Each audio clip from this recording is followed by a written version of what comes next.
Welcome to Printycast Roundtable, a weekly show where we talk about the various musings in the worlds of gaming and geekdom from over the last week. We're your host, I'm Chris. This is Grover. Hello. This is Mike. Hello. Tits are life. Ass is hometown. What? That is a quote from producer Kimichiro Takaki. Oh, Okay. yeah. Sengrin Kagura. That explains it all. I didn't Tits are recognize life. the name, but now, yes. And our new look is up and running with our boss Edna berating all our mistakes for us down there in the brand new message box we have. We also have a new member of the Printycast team, Ramdal, who will be helping us with corrections and citations and explanations and so on. Holy crap, you look like a death machine. Don't hurt me. Okay, meanwhile, new show, new style, so, let's jump right into that. Sure. Just mention your first one. Casually. Casually. You know, just bring it up. So, hey, I saw this blah, blah, blah this week. Yeah.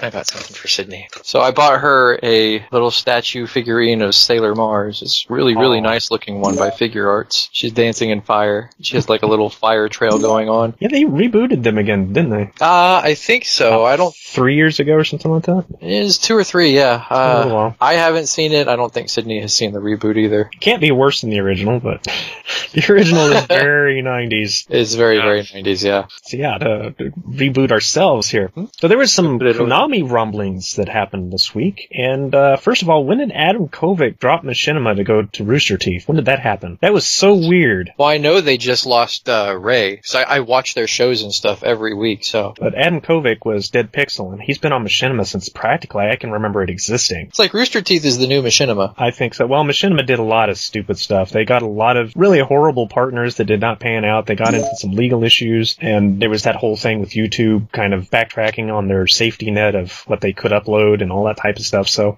I think They got rid of all your history. But anyway, as a part of Rooster Teeth's The No program this week, an anonymous but trusted Microsoft source told them that Microsoft was in talks with Konami about picking up the license to Silent Hills, that was canceled a while back, if not purchasing the entire franchise outright. Oh, wow. Really? So it's definitely in the rumor mill, but this is a guy that they trust so much that they went ahead and explained it anyway. And this is a guy that broke several confirmed news stories from Microsoft in the past. He's never been wrong. So this is very interesting. This does not mean, even if it's not a rumor, that the deal will go through, because just today, Konami claimed that they have no current plans for Metal Gear or Silent Hill other than what's going on right now, and that they aren't leaving the console gaming field, but just aren't in a position to share any of that right now. And this statement was actually made because of all the strangeness going on. I know you guys already know about this, but just in case people watching, they were really heavily distancing themselves from Metal Gear father Hideo Kojima. There was the cancellation of Silent Hills, which Kojima was in cooperation with Guillermo del Toro. I said his name right, alright! And then turned around and said that they wanted to focus even heavier on mobile, the fee-to-play market, not the free-to-play, the fee-to-play, you know, kind of like the Candy Crush type stuff. But I kind of hold my head in thinking, this has not worked out too well for Capcom and Square. Why the heck would Konami want to pull more money into it? This has hurt Capcom and Square for the last 3 years when they started doing that. EA backed out of it a long time ago. I mean, they're still all in mobile, obviously. There is a market there. But putting all of your chickens into that hen house? What kind of a metaphor is that? Experimentation. That's what I think. There's experimenting. I mean, if they can actually do it right, just like, look at what all the other ones did. Don't do that! You win. For all the mobile stuff, I like, literally, this is all they has to do is give me a game that I don't have to sit there and wait 5 hours to do something else. But I literally want a damn game on my phone. That's what they're going to be doing, though. And specifically their sports titles on these things, and they're going to be using that Facebook style of pay to make the game run better, which is exactly what you were talking about, like the energy things or the extra moves or the extra perks. Pay They've literally nickel and learned diming. nothing. They haven't. And I understand that the mobile market is extremely huge in Japan, probably twice that's what it is over here, but it's still just not enough because Capcom and Square had put all of that time and effort into it, and neither one of them are in very financial good terms right now because of it. The thing about the mobile market, though, is that it's kind of bottomless if you do it right. Mm-hmm. Well, I really mean if you do it in a way that's not very friendly to consumers, but definitely friendly to your bottom line. The way to succeed in mobile is to basically screw over the consumer. But you don't unless you're Angry Birds. You don't have to Then do it everybody wins. so much as to like, I forgot the name of both of them, but the Dungeon Keeper. Dungeon Keeper from EA and the, The other way is it has to be very cheap but very fun, like Flappy Bird and other stupid games like that. Mhm. It doesn't have to Flappy be. It doesn't Bird have is to be stupid. complicated. It just has to be fun enough that you want to keep playing and dirt cheap. Like there's a bunch of the tower defense games that I know that the developer for the mobiles are just like, oh, I did it in about 5 days. Built the entire game. But most of them are here and gone, unless it's like Kingdom Rush, and you can tell they put some effort into that one. Yeah, those are the rare ones. Most of the ones I'm talking about, they go, they make about, what I think one of the tower defense games made $350,000, and that's it. They made their money for that game. They're moving on. Which is not bad if they didn't have a big budget to begin with. Can't argue that. Uh-huh. And like Konami was saying today, they are not distancing themselves from consoles. It's not like they're giving it up entirely. No, but they shouldn't. I didn't see it in the articles that I read. I don't remember if it was the No or somewhere else, but one of them was saying that they were actually looking to start separating from some of their properties, and that's why the Silent Hills rumor might be accurate, is because they are looking to sell off some of their stuff. Probably not Metal Gear and probably not Castlevania. Those are like two of their kings. They're not going to get rid of those too easy. But other stuff like Rocket Knight Adventures or Contra, they might actually give up titles like that, according to that rumor. There's no reason not to if you're not going to use it anymore. There's no reason to bother with Castlevania at this point anyway, because the guy that's making it has moved on to Bloodstained. So just play that. Yeah, you keep making 3D Castlevania games that look like God of War. Well, I'll go back to the roots of it and change the characters. Yes, dear God, that's something I wish the developers would learn to. Stop with all the 3D games for some things. Well, you can have them side by side. And I keep hearing that. Everybody kept telling me for years that Pixels and 2D games were dead. Most of the big guys were talking about that until indie came along, and all of a sudden the big guys are having trouble keeping up with the indie scene because of that. And you've noticed the big guys are now starting to get back into Pixel stuff again. Mm-hmm. That's one of the reasons why they made Mega Man 9 and 10. If you want to do a 3D Castlevania game, that's totally fine, but when you're making that 3D game, you should be making a side one too. Mm-hmm. They don't have to be the same game. They don't have to be based on the same universe even. Just make a 3D one and a side scroller. I'm glad you said indie, because something interesting came out with the Humble Bundle this week. It was the Nindy Humble Bundle. I bought it. The Nindy? That was actually on my notes, because it's the first time the Humble Bundle or any of those bundles have actually worked with a console before. Exactly. It was really neat. It's a Nintendo Humble Bundle, which is really neat. Yeah, it's North America only. Sorry, Europe. You filthy plebs. Yeah, I didn't mean to derail that there. No. I just wanted to say it plebs. before I forgot. Absolutely what? Absolutely no PAL plebs. And there goes the rest of our subscribers.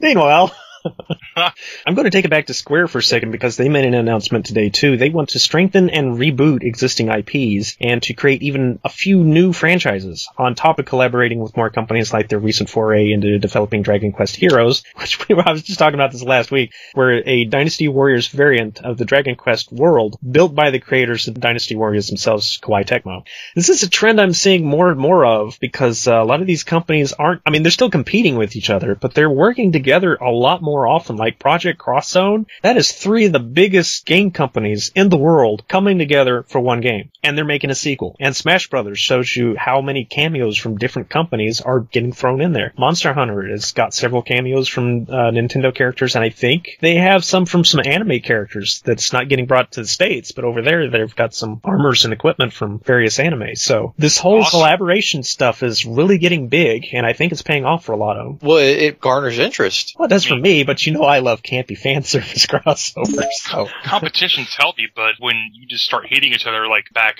during the Nintendo Sega era, that shit doesn't fly anymore. Nope. Work together. It's okay to have your exclusives, though. Yeah, your studio shouldn't be obligated to release on another console just because wider audience. I have no problem with Nintendo only making Metroids and Zeldas for Nintendo consoles. I have no problem with Microsoft making Halos, and what else do they make? Killer Instinct and possibly Silent Hill. Those are the only. Halo was the only thing I can remember that they did. Well, for a long time, it pretty much was. Yeah, there's no reason. I remember people get all upset. I don't know if they still do, but they were getting all upset that Nintendo wouldn't release like Link or Mario games or Metroids on Sony or Microsoft's consoles. And I always thought that was just silly. Why would they? Wasn't it just a couple weeks ago that I was talking about the people bitching at NIS about Tiscaya? Yeah, that they were complaining that they're not putting on a PC. I don't imagine it'll be too much longer before they start, though. Yeah, I saw some more Japanese stuff that's on the PC now. It's on Steam. Yeah, I mean, Hyperdimension is coming out on it's out on PC. I don't know if anybody can get theirs to work. I still can't get mine. Yeah, Rebirth 2, I suppose it's supposed to be out by now. It is out. It's a special 50% off right now. I saw a trailer today for a spin-off that's once again like a Dynasty Warriors, only in a smaller arena sort of thing, called Extreme Dimension Tag: Blanc plus Neptune vs. versus Zombie Army. What? That is a name that's just, what? Yeah, it looks like a cheap down boss-filled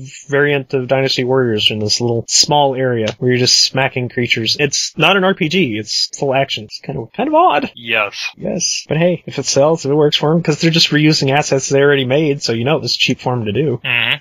Well, our rewatching of the Star Trek movies, my rewatching and Sydney's introduction to the Star Trek movies has gotten me reinvested in the universe, so to speak. So I'm actually currently downloading Star Trek Online through Steam. Oh, there you go. I'm going to use my account from way back when the game first came out when I got it. So I don't even remember where I left off. I think I rolled 2 or 3 characters by this point from starting over every time I come back. I still haven't played Guild Wars 2. I think Sydney got it too when it was on sale. The same week that I got it, Guild Wars 2. Yeah, it's on. She's shaking her head no, so I guess not. I thought that we had gotten her a copy too. Forgot to get her a copy. We'll see what happens.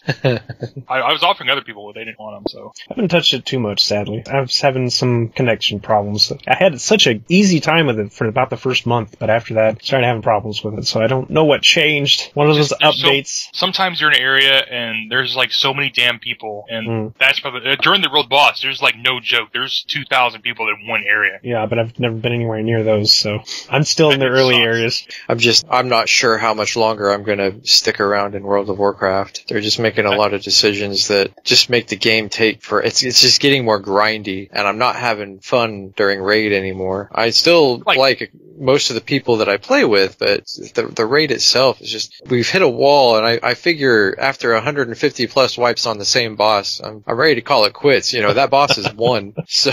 Oh my god, boss, just stop. I know that feeling from Final Fantasy 11. Come on, guys, we've lost 25 times. Can we just stop? No! When you lose so many times that you de-level, when your experience when you started was capped. Yeah, I told my raid leader today I wasn't having fun anymore. I don't enjoy not killing anything. Yeah, I can understand that. Nobody wants to do the raid on normal because we've been doing it on heroic, and we're just at the last boss on heroic. Nobody wants to go in and do it on normal because he doesn't have anything that we need on normal. Yeah, everything. The good from on the other one, yeah. Right, and we've never killed him on normal, but nobody wants to. So whether they just do a rush. Yeah. I guess if you're wanting to see the plot, if there is any cutscenes involved with it, you could always team up with a different group. Oh, I could always run it on LFR, but I just don't want to. That's almost worse than trying to do it on heroic all night. I didn't buy Splatoon. You didn't buy Splatoon? That came out today, didn't it? Yeah, it did. My amiibo pack isn't going to be here until Tuesday, so I'm really not in any kind of big hurry to get the game. I am, one, I have to save up money because I have to move, and 2, the Steam sale is coming for summer. So the summer sale, I forgot about it. I can't imagine them putting too much on there that I'll want, because I've got pretty much everything I'm going to want. None of the new stuff I think is really going to go on sale to a point where it would be low enough for me to buy it. So yeah, I'm amazingly behaving myself with buying stuff right now. So I don't think I've bought a bundle in at least a month, maybe over. No, I hadn't bought any in several months. There's been some nice stuff. It's just I couldn't bring myself to do it because of how much. There's like 620 games or something on my Steam alone, not including Desura, not including my Xbox 360 that's been used for a little more than watching movies on. Just I've got all these great games. I just either need the time and or the motivation to go play them. It's horrible. Time for sure for me. Yeah, time's always from too. Damn. Well, especially that I'm writing. Like that just all time consumed. Every little bit of time I had. When you're doing something constructive and creative like that, that's kind of a good thing. Which includes work. You're making money. I am experiencing. You hear me ramble at it all the time. That I'm experiencing a block for a couple hours or so. Especially since how I'm writing now is like very experimental. It's nothing like it used to be. Where I think I've literally written 240 pages. And of those 240 pages, I've actually used about 90. The rest just I wrote them, compared them to other things, and then scrapped them. I got 3 folders. I've got the deleted crap. Well, that's the one that I know that'll never be used. And I just got the deleted, and that's the one that okay, it's deleted, but it could be used later. And then I just got question mark one. that's what it's called. It's question marks, and it's got a bunch of bizarre crap in there that I thought up and wrote out and then just threw in there. I've got a lot of music that never gets heard by anybody, so I think that kind of fits that sort of thing. Yeah, stuff you don't share. Yeah, it's just either completely unfinished or just did not work out, and I would be embarrassed for even family to hear it. So it just gets stuffed away somewhere. Then I'll run across it, and why did I never finish this? This is kind of interesting. Yeah, and then I never touched again after that. It's like opening a treasure chest full of wondrous treasures, and you think this could be useful, and then you stuff it in your attic. Yep. It's my dust collector. Leave it alone. Oh yes.